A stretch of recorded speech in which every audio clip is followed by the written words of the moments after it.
মাত্র 17 বলে টি-10 লিগের রেকর্ড করলেন সাইফ হাসান। টি-10 লিগে আজ ব্যাট হাতে তাণ্ডব দেখালেন বাংলাদেশের উদীয়মান তারকা ব্যাটার সাইফ হাসান।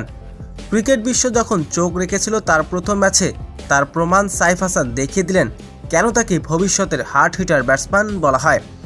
ডেক্কান গ্ল্যাডিয়েটর্সের বিপক্ষে মাত্র 17 বলে হাফ সেঞ্চুরি করলেন সাইফ হাসান।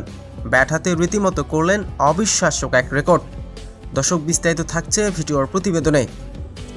আজ ডেক্কান গ্ল্যাডিয়েটর্সের বিপক্ষে খেলতে নেমেছে সাইফ হাসানের দল অ্যাসপিন অস্ট্রেলিয়ান্স। টসে হেরে আগে ব্যাটিং করতে নামেন সাইফ হাসানের দল। তবে তৃতীয় ম্যাচে আজ সুযোগ পান সাইফ। ওপেনিং করতে নামেন ফ্লেক্সার এবং গোরবাস। তবে শুরুতেই এক ওভারে 15 রান তোলেন এই দুই ব্যাটসম্যান। এরপর হঠাৎ করে একের পর এক উইকেট হারাতে থাকে অ্যাসপিন অস্ট্রেলিয়ান্স। মাত্র 42 রানের মাথায় 3 উইকেট হারায়।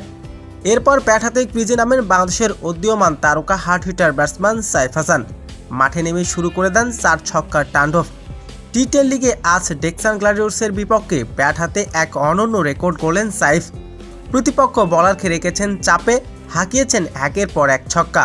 মাত্র 17 বলে নিজের ব্যক্তিগত হাফ সেঞ্চুরি করেন। তার এই 50 রানের ইনিংসে ছিল 3টি ছক্কা এবং 2টি চারের মার। তবে সাইফ হাসান আজ বিধ্বংসী ব্যাটিং করেছেন।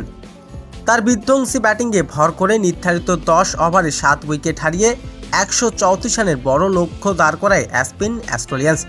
তবে ব্যাট হাতে আজ অবিশ্বাস্য এক রেকর্ড করেছেন সাইফ হাসান, খেলেছেন অবিশ্বাস্য এক ইনিংস।